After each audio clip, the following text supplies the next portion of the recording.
June 28th, 2023. Well, getting back to the Ukraine-Russia war, of course, as we all know, the big events over the weekend had to do with the Prigozhin's Wagner um, mutiny or whatever. But before I get into that, we want to get into a little bit just to review the situation and the overall conflict. Because in fact, throughout the mutiny, really very little changed on the actual battlefront in a major way. Probably the biggest thing was the Ukrainians managed to seize the town of Rivenfil. And the reason why that is in that general area, which is probably the main thrust, as I see it, of the Zaporizhia offensive, which is kind of on the border where the Zaporizhia Oblast and the Donetsk Oblast kind of intersect. This town was in the hilly areas, which the Russians have been holding for nearly the last 3 weeks, in spite of substantial attacks by multiple Ukrainian brigades. Perhaps the disruption of supplies due to the Wagner activities at Rostov may have had some impact or not, I don't know, or maybe just a clever um, um, advance by the Ukrainians, but they took that, and so that little spike in their position kind of fell away, and the Russians have retreated back a little further to the south. Again, we're talking about just a very few kilometers here, and they pretty much still have a pretty solid defense line there, and they're still way in front of the real primary fortified line behind them, and the major supply area in that area, which I'll try to pronounce. I can't pronounce it, but there's a town a little ways to the south there, which is a road nexus, and that's kind of the main supply area for that. So at any rate, what I'm trying to say is that's probably the only really major development from the Ukrainian side. The other one, of course, they did at the Ananovsky Bridge, a team of maybe up to 100 commandos managed to boat across there and create a little enclave. And because of the terrain and the ground there, it's pretty hard for the Russians to get at them, so they're just shelling the area. But they probably can't really have enough force to really move out either. So I think that's getting a lot of attention just because it's a new front, but it doesn't seem to be more than, at this point, probably a distraction, really, just to get people's attention. I mean, obviously, it could turn into something bigger if they could develop a real bridgehead and get tanks and heavy equipment across. But other than that, really, not a whole lot's changed. I think the Russian offensives that were going on have kind of stalled during that weekend period, although previous to that, they were advancing in the northern area somewhat. So there's almost like a northern Russian offensive going on and the southern Ukrainian offensive going on in the area.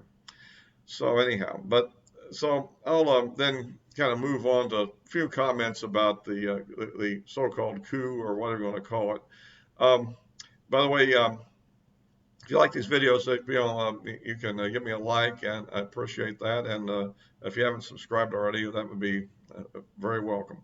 So yeah, as far as Prigozhin and that, I think that's the main topic people are talking about, since that's probably the main activity that occurred. It was one of the interesting things I heard about was that after it was over, somebody put up like a billboard or something which said WTF was that in English, which is kind of my general reaction to the whole thing. And of course, everybody's got their own theories about this. I mean, they've been throwing numbers over. Apparently, there's something like about 25,000 Wagner mercenaries who had pretty much completed their mission in Bakhmut, and essentially they were, I guess, kind of on the sidelines, probably without kind of out of work, if you will, doing a little R&R and waiting for the next job. But essentially, what's going on is that there's been a dispute going on between the Prigozhin and the defense minister Shogu and Gerasimov, the chief of staff, and they're I don't know. I think a lot of the dispute is that basically this group was kind of considered a wild card. That it's getting a little too strong and a little too uncontrolled, with too erratic of a leader, and with all the history and conflicts. they felt I think they wanted to bring them under tighter control of the defense ministry, which of course they didn't want, because let's face it, mercenaries get paid a lot more than Russian soldiers do, right? So I think there's a money angle to this thing as more than a political angle, really. Then you add to the fact that Prigozhin was known to have been making contacts with the Ukrainians early on, offering such things as that if they'd let him take Bakhmut, he would give them some intel on Russian military positions and operations and so forth. And apparently the Ukrainians didn't bite on that because they didn't trust him. And that seems reasonable enough. And also, besides that, NATO intelligence could probably give them most of the information he could give them anyhow. So, but the fact he was making these kind of contacts raised the issue: is it possible that Western intelligence in some way made some kind of offer to him? Yeah, a lot of people are very skeptical of that. I mean, I've toyed with the idea myself, but on the other hand, you have to consider he has a lot of different interests in Africa and Syria and so forth that are totally contrary to U.S. interests, for instance. And so I tend to doubt they could really work together. Plus, the fact is, wouldn't Russian intelligence probably pick up on that and catch them doing it anyhow? So I'm thinking this may be more just internal. I'm kind of drifting toward that kind of thought. You know, the other idea is that there are rumors that he had met with Putin sometime before this whole fiasco occurred, and that maybe this was a setup to create some kind of an illusion or something. But again, I don't see any real gain in it doing that, so I tend to think that's not the case either. So I believe it really is an internal dispute where he was basically kind of getting a little above his skis, as they say, and and made a bid for power. Perhaps he was simply hoping to dislodge those two top military leaders and leave him in a better position to get a contract or something. At any rate, it appears that the bulk of Wagner didn't go along with for the ride anyhow, but a significant group did roll into Rostov, which was the headquarters area of the whole operation in southern Ukraine there.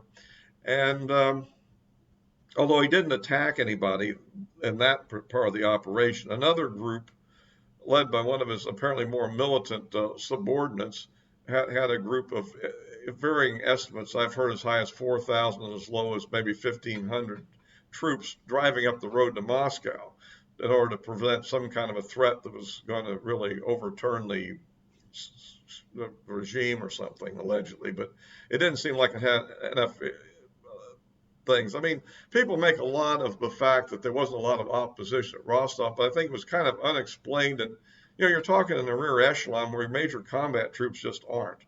And the local, what they call border guard type people, I mean, are they really going lightly armed? Are they really going to try to actually fight the mercenaries that took Bakhmut? Really? I mean, the Ukrainians put up one heck of a fight, and these guys won. So, no, I don't think they wanted to take that on. And so, but eventually, I think that what it looks like is that he was hoping for more support in the with the regional governors and with various commanders of various military units, which would leave him free to join the revolt and take control. Well, that didn't happen. Almost everybody apparently was unwilling to join the revolt, and there was turns out there was some air attacks from helicopters, which some of which were apparently shot down. People are saying 6, and some kind of a prop-propelled airplane was allegedly shot down, presumably with their analogy to our Stinger missile. They have several variants of a similar kind of shoulder-launched missile, anti-aircraft missile. But at any rate, and other people dispute the total casualties, but at any rate, that occurred, and there were cases where the roadblocks were put up. One place where a bridge that could be adjusted,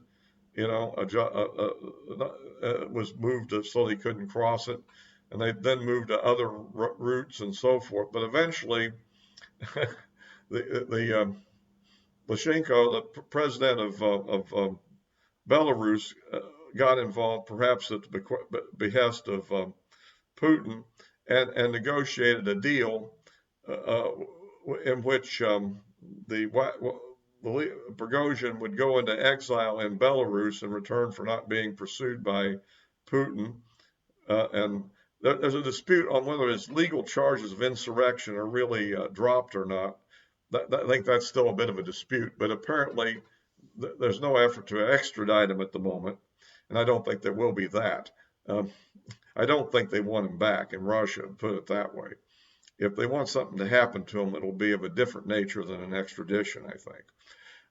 And then that, but that also, it looks like that some of apparently the Wagner troops that were involved in the insurrection, which apparently are becoming to be not that high of a percentage, maybe of the whole 25,000, only maybe a few thousand, that they may very well go to Belarus as well. They will be given amnesty, and the ones that didn't participate will be given the offer to either sign a contract and join the Russian army in some form, or just go home and pack it up and go back to civilian life, I guess, or whatever. So that seems to be the outcome at the moment. It seems it looks like that. Well, we can't say what will happen ultimately. There was some speculation, but it looks like that for the moment the defense minister and chief of staff will remain in their jobs. In fact, I can see no reason to remove them, frankly. I think they're doing a pretty competent job on the defense at the moment, and disrupting things further would probably not be to Russia's advantage, although I'm sure Ukraine would love it.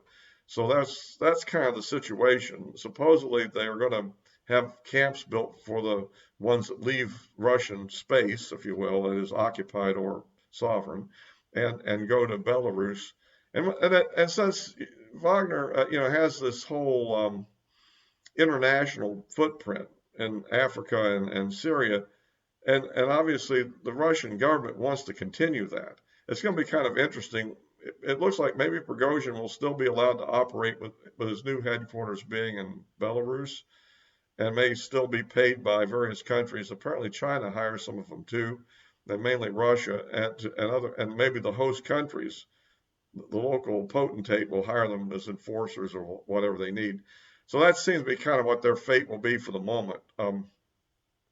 Just kind of outline that. And there's been a lot of talk about, has Putin been really weakened by this? And there's a lot of diplomatic chitter chatter. But I think that's all a bunch of hot air, frankly. I mean, the fact of the matter, the thing only lasted a day. It had minimal damage, although they did lose some aircraft and some pilots, unfortunately, for them. And I guess as far as that goes, but I mean, but really, there was no ultimate threat to the government's stability, I don't think, because it really actually held together pretty good, perhaps for the same reason why Democrats are still sticking with Biden. I mean, they know he's kind of not that, well, great, but, what's the alternative? Kamala Harris? I mean, so I don't think anybody wanted Prigozhin as the new leader. I mean, that would be really scary. So, and anyhow, so that's kind of how that wrapped up. That's what we know for now. I mean, there's still suspicion, that apparently the Gang of Four and the Congress was informed about this thing before it happened. So it still leads to speculation that somehow we were encouraging it through some intelligence contacts.